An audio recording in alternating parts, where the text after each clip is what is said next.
welcome everybody. Good morning, or good afternoon, or good evening, depending on where you are.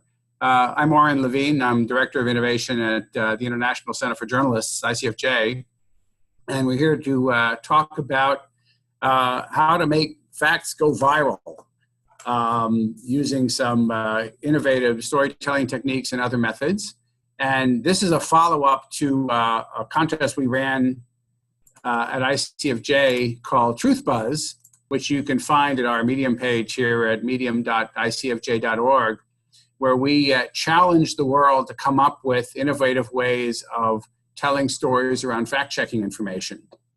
And we awarded 4 prizes to the top 4 of a collection of really impressive entries we received. And we're really happy to have with us on the webinar today Giovanni Zagni from Pagella Politica. His organization won the top prize in that contest, with some really creative use of video as a way of sharing fact-checking information in a creative way. And we're also joined with Catherine Guicheru, who's an ICFJ Knight Fellow and founder of PesaCheck, which, if I understand right, was the first fact-checking organization in Kenya, and is now expanding its reach across East Africa and doing a lot of really impressive work, sort of fact-checking institutions and politicians and other events in that part of the world.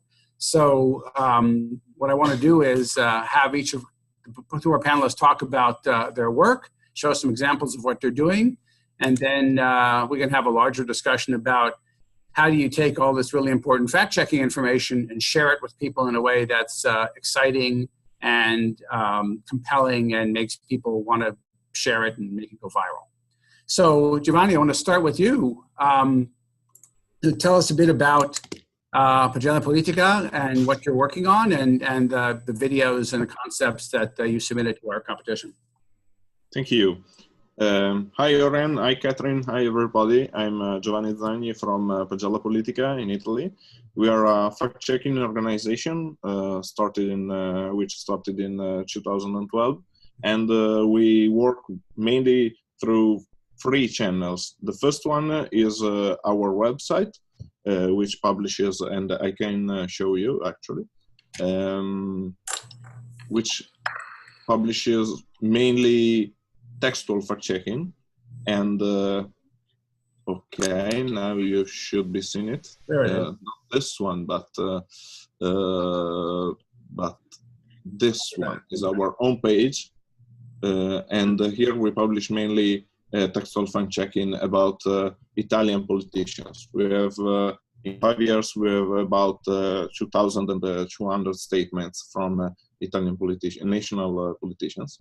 And the second way that we work on is in a cooperation with RAI, which is the national broadcaster in Italy. And with them, we have a segment of some minutes in a TV talk show on a Monday evening. And in our segment, we check a claim made by a politician, which is very often present in the studio. And so this is a particular interesting way of, talking directly with the politician who made the claim. And the third channel that we spread our content is through national newswire, which is AGI, and I'm going to show you the website. And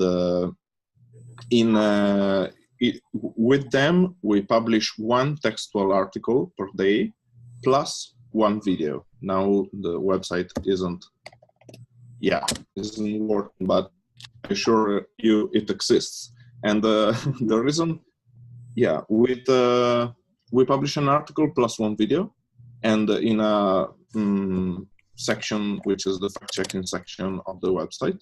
But with TruthBuzz, we submitted a short video, an experiment that we did on Facebook in June this year. And well, I think that the most simple way to show you what we do is to directly make you see it. It's a really short clip. It's around 1 minute. And so I'm gonna show you. It's in Italian, but only textual. And I think with a few explanation, you can fully grasp what we are doing here. Excellent. So let's play. maybe yeah, we even have this nice music. Right. Which we're not. Are you hearing it? No, but we can imagine the music. That's fine. Okay. So the claim was made by a politician from this new political party in Italy, which is the 5-Star Movement, which was founded like 5 years ago. And the claim was the parliamentary, the MPs of the 5-Star Movements were the ones with the highest ratio of university degree in the Italian parliament. The claim is, yeah, he's written here with the face and the exact date when the claim was made.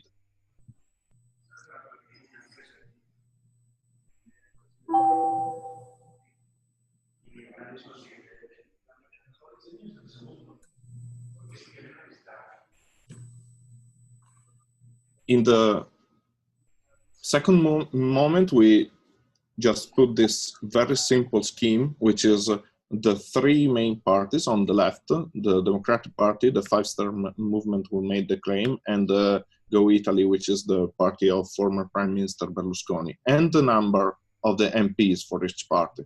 Mm. And then we verify the claim. And here you can see in this, with this very simple graphic that the median in the Italian parliament is 68.5%, and for the 5-Star Movement is actually below the average. And so, just simple like that. In the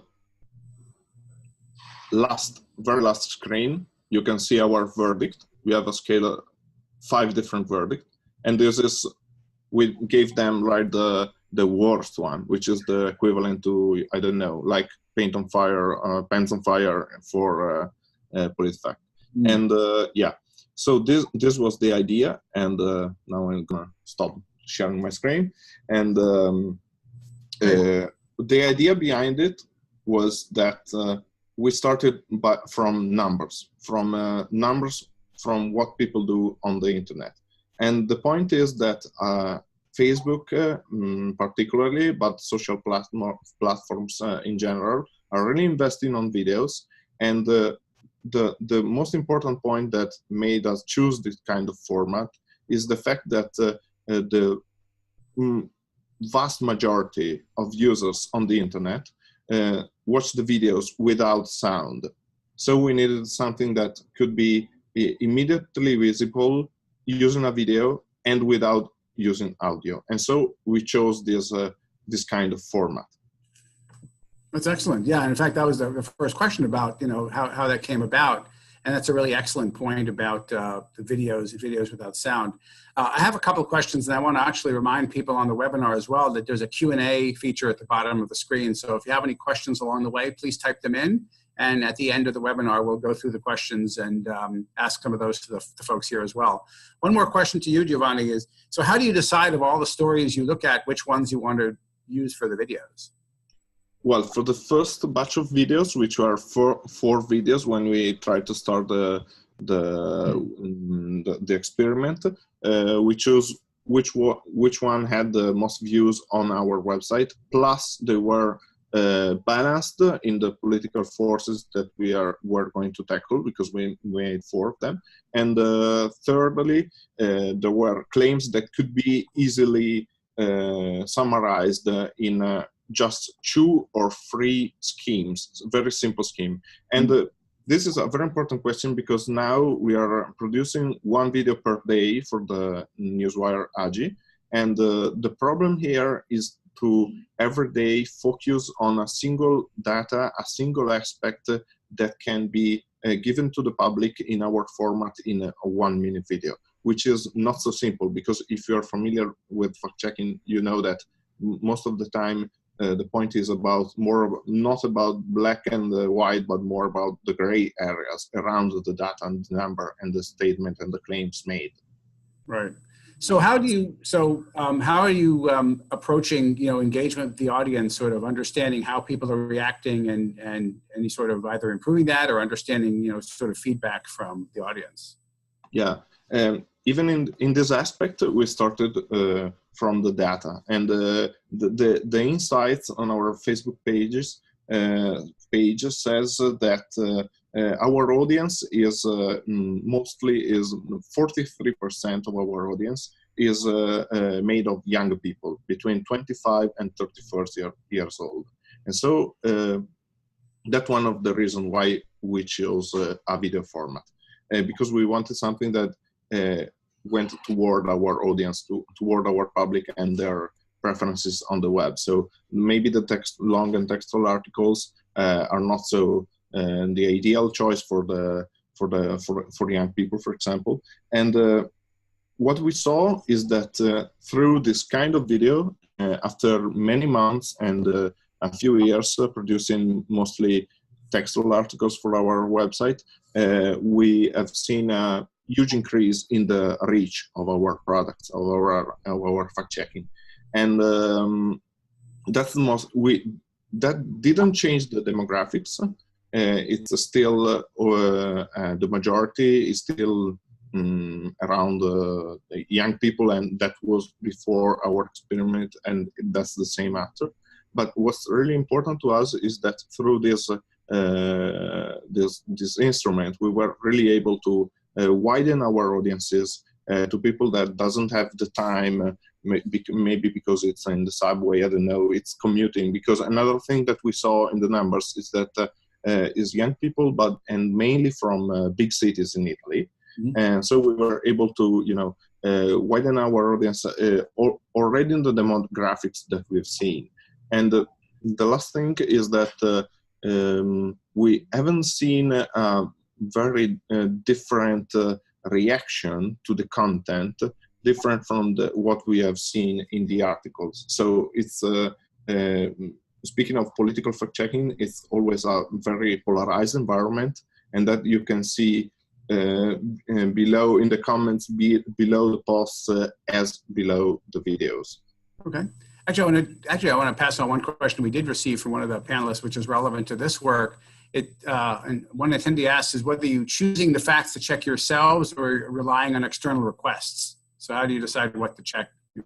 Well, we decide, for example, now that we do one video per day, we submit a list of like 5 to 10 claims made the previous day from politicians. And we got an approval very early in the morning. And then we work the whole day on that fact-checking, on that claim that we submitted but was chosen in a list. Okay, great.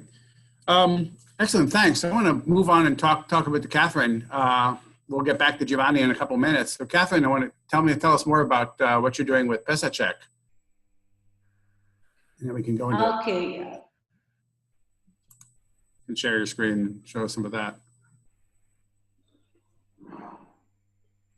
Okay, we're good? Not quite yet. Can you hear me? I can hear you, but I can't see your screen. Oh.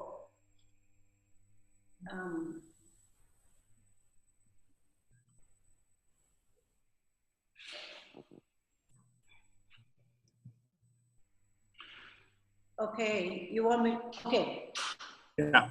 Can you see me now? Yep, I can see you. Or you can either talk or share the screen, however you want to do it. All right. So we started PesaCheck a year ago, last year actually. Mm-hmm. And the idea behind starting PesaCheck is because we wanted to, oh goodness gracious, my internet is gone. Breaking up. I think we're losing your connection, Catherine. Yes, I seem to have just gone off. Are we okay now? I think so. Yeah, now we're okay. Okay. You asked me when we started PesaCheck. We just started it last year. And the idea behind it is because we wanted to try and show people how their money is being spent. Because at the end of the day, what we have is that a lot of people don't actually know how their money is being spent. So we decided to do, initially we set out, the idea behind it was to do budget and public finance fact checking. I'm actually going to show you the, no, hang on. We're going to do budget and public finance fact checking because we thought it would be useful for citizens to know how their money is being spent and how their resources, actually not even resources, how the budgets are being formulated. So we set out and started doing budgets, and that's what we've been doing for most of the time. But later, early this year, because of the elections, we ventured into public political fact-checking. Most of the fact-checking we've been doing has been on not only budgets, but also on health. We've done quite a bit on health. We've done a lot on rural development. We've done a lot on health and water sanitation. Not only fact-checking money, but also looking at some of the statements that have been made by public figures and also reported in our national media that is not true. So after we do the fact check, we share it with our media partners, who then who actually republish the articles. And together with the articles, we also provide infographics. So let me show you an example of some of the infographics we've been doing. This is an example of an infographic that we do. And the infographic also has a meter where it decides whether we found somebody has lied or not lied, whether what the statement was true or not true. Mm-hmm. Most of our articles have been published on national media. And we've also been working with community media, especially radio stations, to try and see whether they can take up some of this information for radio. Mm-hmm. So so how do you sort of learn more about what the audience is for your information? Because I know Giovanni sort of identified a particular demographic they're reaching. So who are you reaching, and what's your sense about how you're reaching that particular audience? Most of the people who are actually reading us are young people between the ages of 25 and 34. And most of these are actually people who are working. They're the ones who are paying most of the taxes, because our demographics are such that we have an extremely young population, but the people who are actually paying taxes mm-hmm. are amongst the 25 to 34 years old. So those are the ones who've been reaching, who've actually been consuming a lot of our information. Right. But amongst them, we also have policymakers as well as politicians, because politicians don't like being told off or being found out. So a lot of them have been consuming what we've been putting out. And we've had incidents or situations where a politician has put out some information and then they've had to recount what they had said. Okay, so you have seen that direct impact where people have actually recanted what they said because of your reporting. Yeah. Okay. Yes. So I know that, you mentioned something about the infographics you publish. So what other experimentations have you been doing in different forms of media to reach the audience? And I'm curious how you're using audience information to decide, how to reach them in different ways. Because a lot of the sharing is happening on social media, but mainly, especially WhatsApp. We are coming up with what we're calling GIFs, short GIFs. Let me share with you, I'll show you, which would then be able to be shared with people either on WhatsApp, on Twitter, or on what do you call it? I mean, they could be able to share it on WhatsApp, on Instagram too. So some of the GIFs that we've come up with are like, let me show you. Oh, here we are. I'm coming up. For example, this is a GIF. Currently, the politicians are thinking, actually MPs are thinking of increasing their salaries. So this is something that we're thinking of sharing out in the next few days, so that we can show people how much a parliamentarian earns and what is that salary, how many nurses would it pay for example. So for example, this is an MP, he earns so much money, his salary is equivalent to employing 20 nurses, so that we can bring home to the people, especially citizens and taxpayers, where their money should be going and where it is going right now. That's great. And you said you haven't released those yet? We've been previously we just used to do I call it an infographic without any kind of interactivity. So we decided to introduce the GIFs because we thought they would be much more shareable. People are more likely to share something like this. It says in a few seconds what people need to know, what it means. So for example, I mean, we thought of going into GIFs because they're much more shareable and people are more likely to catch what you're trying to say in a GIF than when you do a whole infographic like the meter. Right. For example, because you need to read the story before you can understand the ruling of the meter, whether it's true or false. So we thought this would be one easy way of sharing with people. Yeah. So actually, somebody asked this question, one of our listeners. So are these GIFs more effective than normal JPEGs? I think I kind of know the answer, but. Yes. I think obviously they'll be much more easier to understand. GIFs are much, and they're fun, and people like interacting with GIFs more than pictures or images like that. I guess it's the animation, I think, that makes it special, right? Yeah. Yeah. That's excellent. That's great. So I want to do at this stage is, and please keep submitting questions. I want to sort of open it up to sort of both of you, if you had any questions for each other. I know we had an earlier conversation and I think your questions were better than mine. So, Giovanni, if you have any questions for Catherine, I'd rather see if you guys can talk among yourselves to sort of share ideas, because there's some similarities in the work you're doing and some significant differences, both in the kind of information you're sharing and the way you're sharing it. So, Okay, thank you. Well, I've got 2 questions for Catherine. And so the first one is, do you actively promote the fact that PISA Check is transnational? And I mean, how are you able to reach an audience that is transnational for a project like PISA Check? And do you try to make your work more appealing for the audience in a different country? And that's the first question. So it's about the transnationality of PISA Check. And the second thing is, how do you present with your audience the interaction with the authorities in the countries that you operate? So do you try a confrontational approach in order to strengthen the bond with your audience, or not? Or that's not a point that you make in order to widen your audience and show that you are with them? Or I don't know if you try this approach. Yeah, that's the second question. Thank you. And also, Catherine, maybe give us some more information about which countries you're active in as well. Actually, PISA Check has started in Kenya, but it's now moved. We've also started similar initiatives, or we've seeded similar initiatives in Tanzania and Uganda.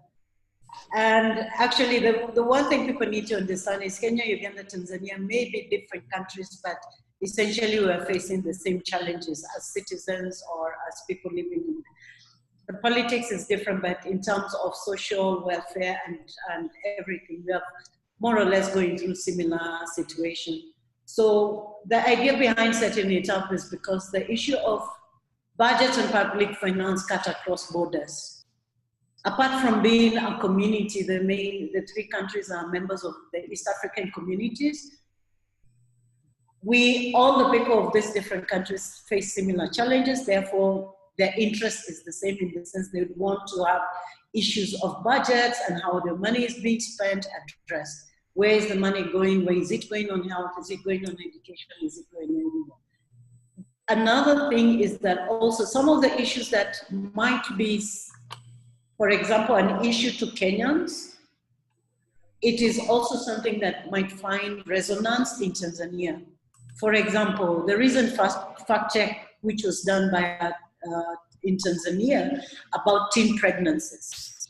In Tanzania, they claim that teen pregnancy is one of the major contributors, or the people responsible for the teen pregnancies are the motorcyclists called boda boda. We have that situation in Kenya. We have an issue or a problem of teen pregnancies in Kenya. We have claims that have been made that this border, these motorcyclist taxis are responsible for this problem. And the same thing in Uganda. So whereas the claim may have been made by a Tanzanian, it resonates across the three countries. In terms of whether we have, Giovanni asked me whether we want to be confrontational. We don't want to be confrontational. But sometimes when you show up people, when you show them the truth, they get very aggressive.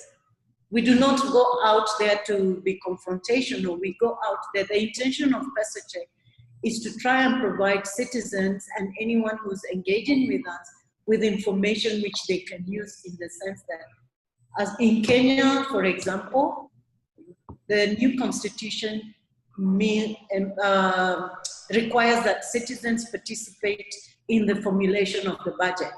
How will they participate in the formulation of the budget if they don't understand how the spending is happening? Because you can allocate money, but you also need to know the spending part, so that you can then be able to actually interact or challenge or question, or for that matter, hold these leaders to account. So that's the whole idea when we dig with we don't want to confront, but if they do confront us, and we haven't had a situation like that yet, I don't think it will happen. The idea is to show that we're not fighting, but we're trying to inform. So we are like allies in the business or in the service of the citizens, in the sense that if you're a public-minded politician, which might be a bit of a problem, but if you really want to serve your constituents, then we are helping you give the information that they need to be able to have a meaningful conversation with you, or with a budget when it comes to budgets or any other issue. So it's not confrontational at all. But if it happens, we're not going to run away from it. Mm-hmm. That makes sense, Giovanni. I'm curious how that matches to your experience. Well, I think that this kind of not choosing a confrontational approach is common, and I think that's quite appreciated by the people that follow fact-checking projects, because in the end they want, in our case at least with Pagella, what they are looking for is not like a kind of political activism. It's more like a way of going deeper into the informations, in the what's out in the public debate. And yeah, that's definitely in common. Yeah. Mm-hmm. Catherine, any questions on your end? Yeah, I do. I mean, I had a question, especially, why did you adopt the cartoon thing? Because I guess the reason I'm asking that is because the illustration, I find it very engaging, and I wondered, why did you decide to pick on that particular way of putting out your facts? And how has that, what are some of the, how do you keep your audience engaged? Because I don't know how you can, I mean, that's a challenge I've been facing, or we've been facing as PesaCheck. So I really want to know how you've been doing it, Giovanni. Yeah, thank you.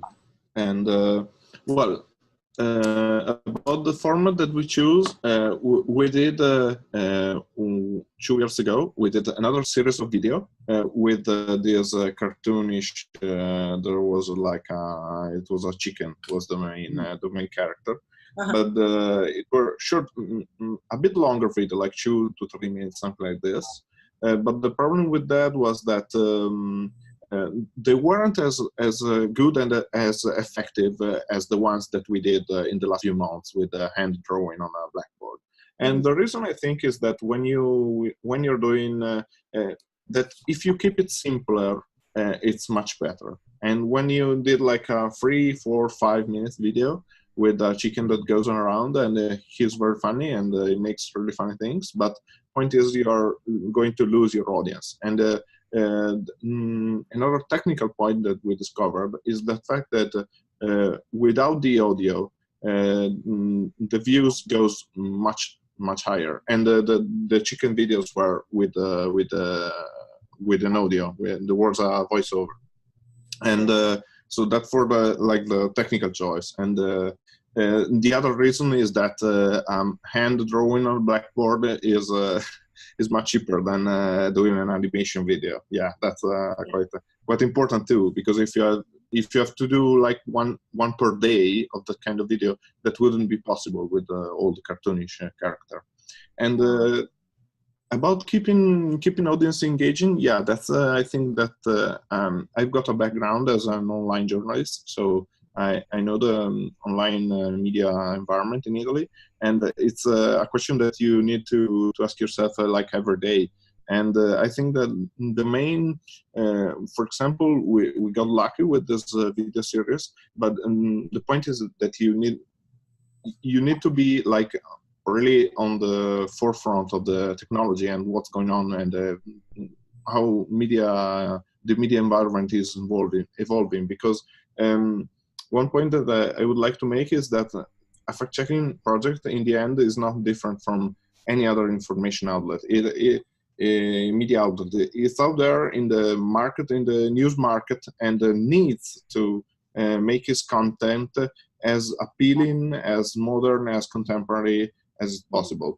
And even if we have few resources, we try to do a lot of experimentation about formats. Like we tried a short podcast series, the infographics, and you know, I think that our recipe is like you try 10, and 1 out of 10 will probably be the lucky one, and try and make some content go viral. Actually, that leads to a couple of questions we've had from the audience about, you know, digging in a bit more to the tools you're using to both find and collect the data and create the presentation. Maybe hear from both of you about, you know, a couple sentences about, like you said, Giovanni, you're trying different tools, but what's your favorite right now, or what's working best right now? Well, we are really deep into videos right now, and that's even it's even a problem because we need to focus on something else. But for example, I really believe in from a format perspective, I really believe that in the last few months, at least in Italy, the American fashion for podcasts is really starting to arrive, and so maybe we will try in that way. From more technical aspects like a computer program or a specific website or something like this. Point is, I think that for checking is not so different from only a specific kind of journalism, not different from that. And so, depending on the topic that you are assessing, you will surely find amazing tools online to find and organize data. And sadly, we do not. We really use a lot of Excel sheets. That's another point. A lot of you know, tables. Yeah. As simple as that. I'm sorry. Catherine? I mean, you use what you can, and yes, we do use a lot of tables, especially since most of the time you're using tables, budget figures. They don't come any more difficult than that. But in terms of different ways of sharing the information, the idea of using podcasts, it might be useful. I haven't thought about it yet, Giovanni. I think it's a good idea. But because after all, we have 80% of our population actually getting their news from radio. That is something we'll be looking into. But right now we thought the infographics and the shares, the republishing on Medium and with our news partners in the different newspapers so far. So that is what we're thinking of right now, and hopefully we'll move into new things in the future. Yeah, actually, there's another question too for you, Catherine, about you know, Giovanni sort of fact-checking, you know, statements by politicians. In your case, you're sort of looking for budget data. what kind of challenges do you have in actually collecting the raw data to analyze? Is it all accessible? Not all the time. It's not very easily accessible, but we have the expertise. We work with the experts, our partners, the International Budget Partnership, who have been able to provide the expertise that we require. Sometimes it means you need to not only scrape the data from PDFs, because most of the budget data might be PDFs, but in some instances you cannot get very granular data as you would want, because the reporting hasn't happened or is not up to date. So you tend to kind of work around different, you need to apply different strategies to access the data. But it's one of the challenges, I guess, in almost any other, when it comes to accessing data in Kenya and other parts of the continent. Right. So it's not extraordinary. Right. Actually, I want to combine two questions for both of you, because one question was, how do you sort of guarantee that you're doing fact checking without any political motivation? And the second question, which I think is actually related, is how do you get social media users to care about facts when they're looking at information, as opposed to just being social? Sure. Yeah. Okay. Well, as per the political motivation, the point is that if you look at the comments on our Facebook page, depending on the specific fact check that we publish, there's somebody that says that you are against a different political. So I think that the main way to keep ourselves distant from every political party is to be fair with everyone and go and give a strong verdicts against all the political forces, and that's what happens basically every day. So that to say, not that we are not accused to be biased, but that I really think very positive that we are accused to be biased against the whole political spectrum.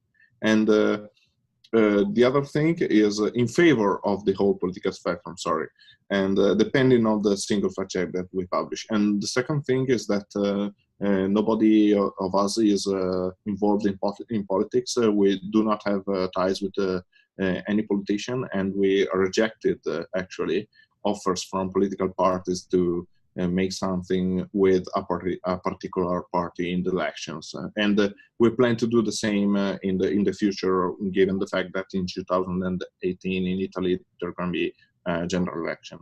And second question, sorry, I think I forgot. Sort of, do social media care? Social media okay. Facts.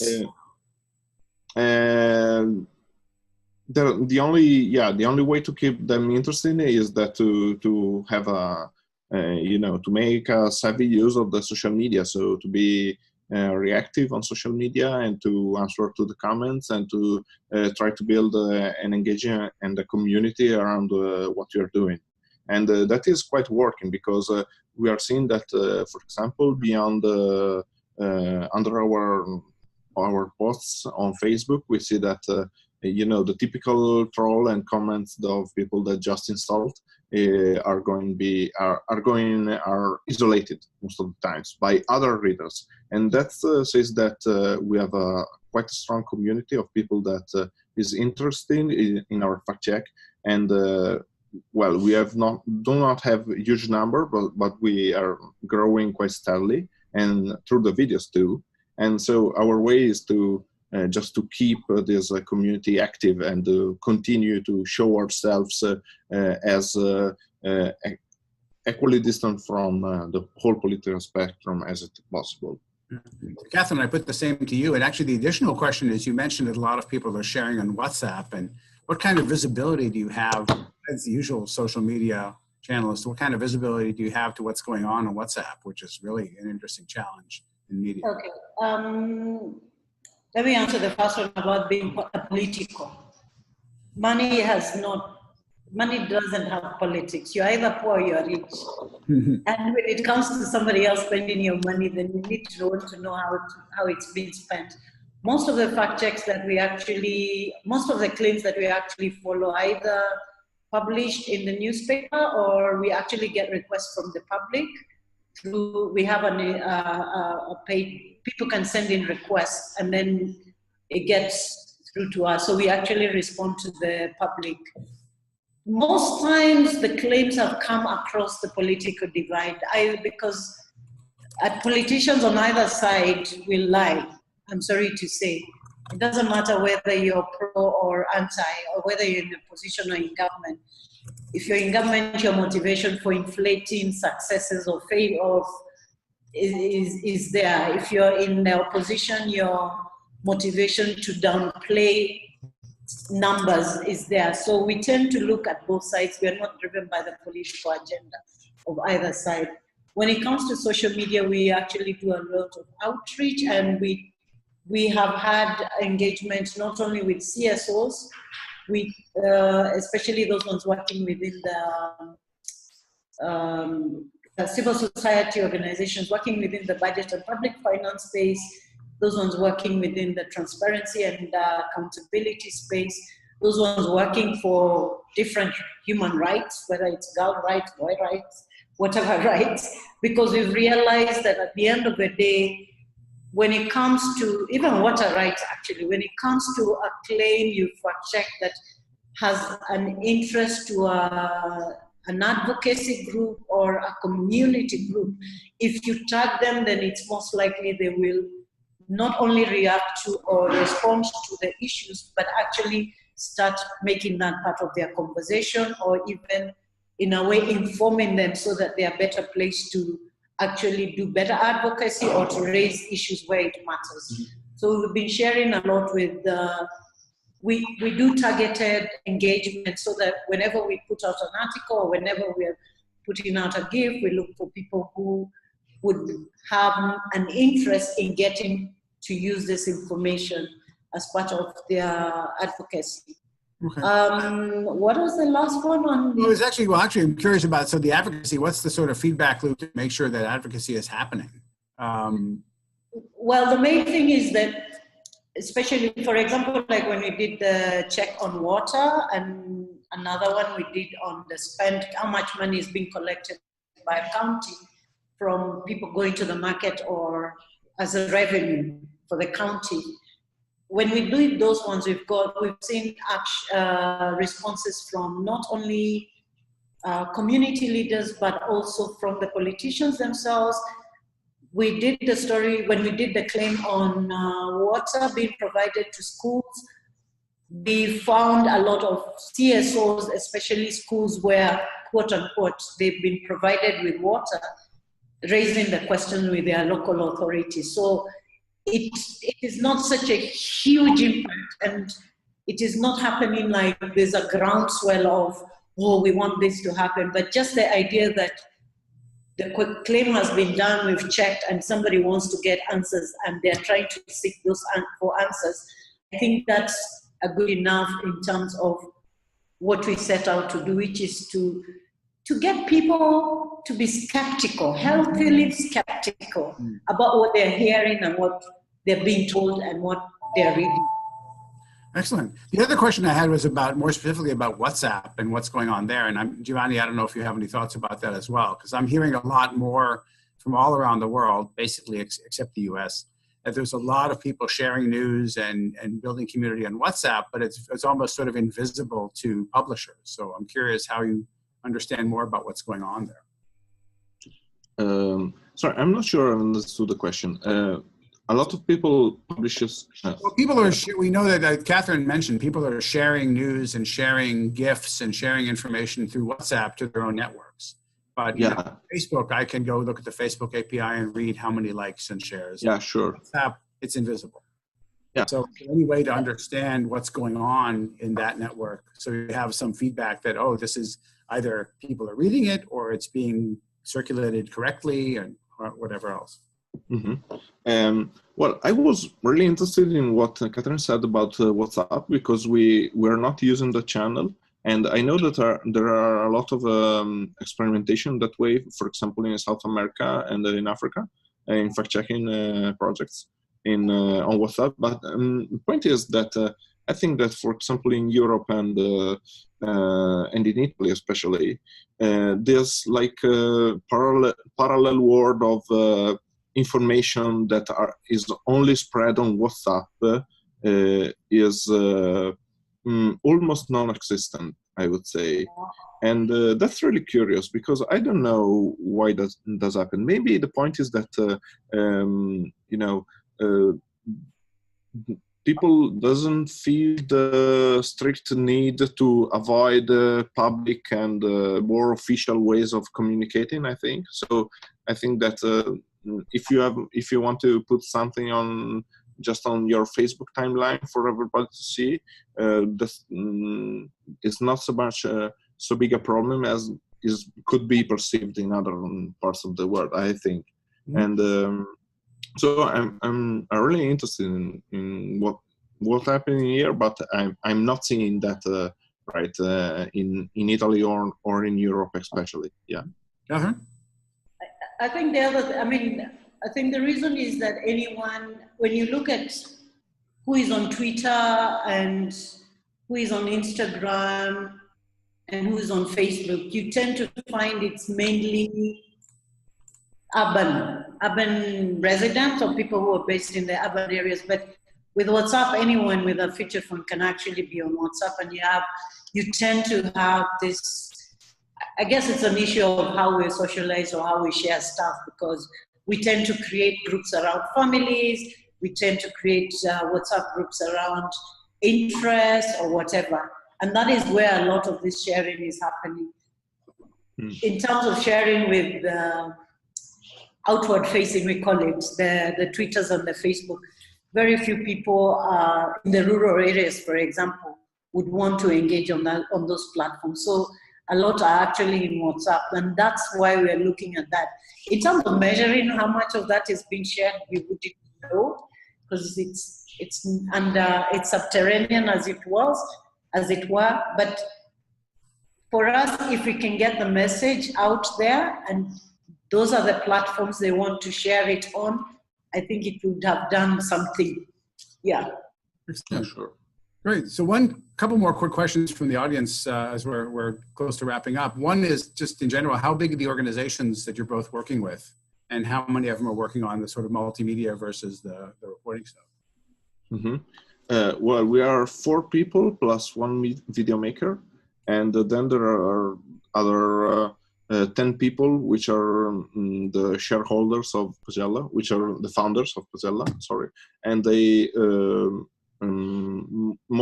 almost every one of them is helping on voluntary part-time or something like that basis. So I would say 5 every day, and some other collaborators every now and then. Catherine? Oh, we have a fellow in each of the 3 countries. So in total, we have 4 people within PesaCheck, Kenya, Uganda, and Tanzania, with 1 managing editor who is responsible for coordinating the different fact-checking initiatives in Kenya, Uganda, and Tanzania. So in total, we are 4. And actually, 4. Are they also doing all the media production as well? Or? Yes. Okay. And then what we do after we've done, as I mentioned, after we've done the articles or the GIFs or whatever, we share with our media partners. So that's the responsibility of one individual, right, as well as the social marketing and all the rest, the noises. I call it noises to reach. Yeah. Excellent. So couple more questions from the audience. One quickly for Giovanni. Somebody was asking whether your videos have been picked up by mainstream media. I know you have the weekly show on Rai, but is that also showing the videos, or is that mostly talking? Well, the show on Rai is only with is without videos. There's a person that works with us that goes on video, is in the TV, what do you call it? Yeah, like on the stage, and makes the short segment, but speaking and with graphics, but without the video. The video was actually picked up in a big way, because after we published 4 of them, we got this call from the National Newswire that I mentioned before, which is one of the main ones in Italy, which is called Agi. And they said, well, we really liked the video. and we are not republishing the ones that you made, but we are going to start in a few weeks to produce one per day for with you. So we wasn't picked up the specific video, but the format was really was a success, even for mainstream media. Actually, one final question. This is more of a speculative one, which it's a really good question. Someone asked, how do you make people actually remember information, especially over time? I think in the research world, they call that probably retention. You know, how do you, like 2 weeks later or a month later, are you thinking at all about how to sort of ensure that the information you're sharing is actually remembered over some period of time? Yeah, that's a big problem, because and the way that we do it is no more complicated than the fact that we routinely repeat previous claims made by politicians that were demonstrated to be false. For example, if we are following a talk show on TV and there's a politician that says that something that is almost already demonstrated to be false, we are again putting them online with the old analysis and so on. And we can see a small correction in some politicians' discourse, like that they got more precise with numbers as the weeks go on, and we continue to. I don't think that I want to hope that the two things are correlated, but who knows? You can be sure about that because they aren't gonna admit it.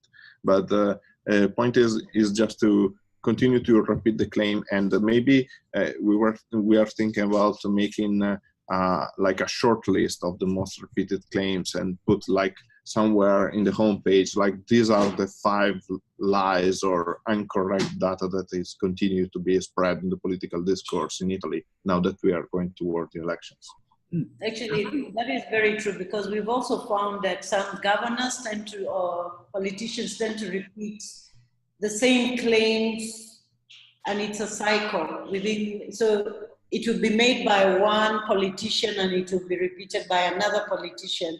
So if it is made by one, if you repeat that and say 5 politicians this week have said this claim, we fact checked it and it was wrong, then you put it out there. So repetition might help retention, but I think at the same time it's also trying to engage.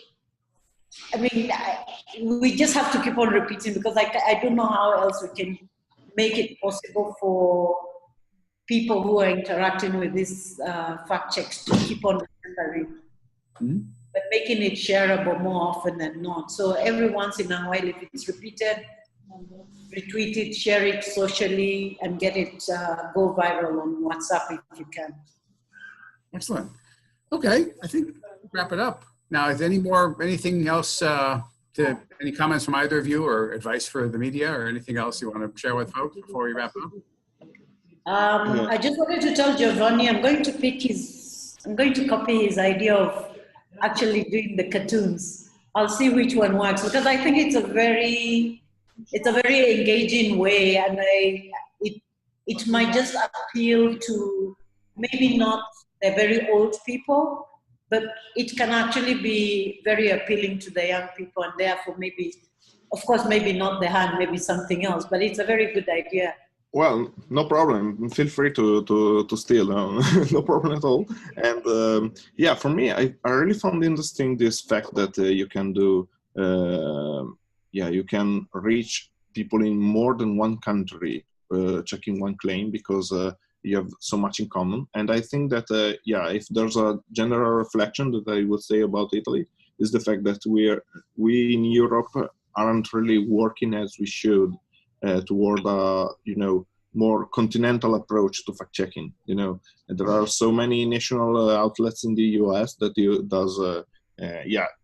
over there there's only one president, but in the end we are also interconnected, that we really should work more on this cooperation. And even the fact that you pointed out this difference about the spread of information on WhatsApp, because you talked about the difference between urban and rural areas, and that's really a thing that sticks to me with me, because it's yeah, like a big difference in audience between your experience and mine, because in Italy, you know, the rural population is probably much smaller, and even we are really, it's really much more crowded, this place. Yeah. Okay. Excellent. Well, I wanted to thank both of you for an excellent discussion, and I hope it was useful to folks attending. Yeah, thanks Giovanni, thanks Catherine. And just one more thing I wanted to share with the audience. Keep an eye out online, because we're going to be sharing on our TruthBuzz Medium page, which you can find at medium.icfj.org/TruthBuzz. In a couple of days, we're going to be sharing some more sort of key ingredients and recommendations from the folks, the other winners of our TruthBuzz challenge. So keep an eye out for that, and some of, you know, a summary of Giovanni's work, and then the other winners of the contest, which you can also learn more about on that page. So please check that out if you have a chance. And what remains for me to do is, again, thank you again, Giovanni and Catherine, and thanks to everyone who asked the excellent questions. And with that, we can end the webinar. Thanks again. Thank you. Thank you for having me. Bye. Bye, everybody. Right. Bye.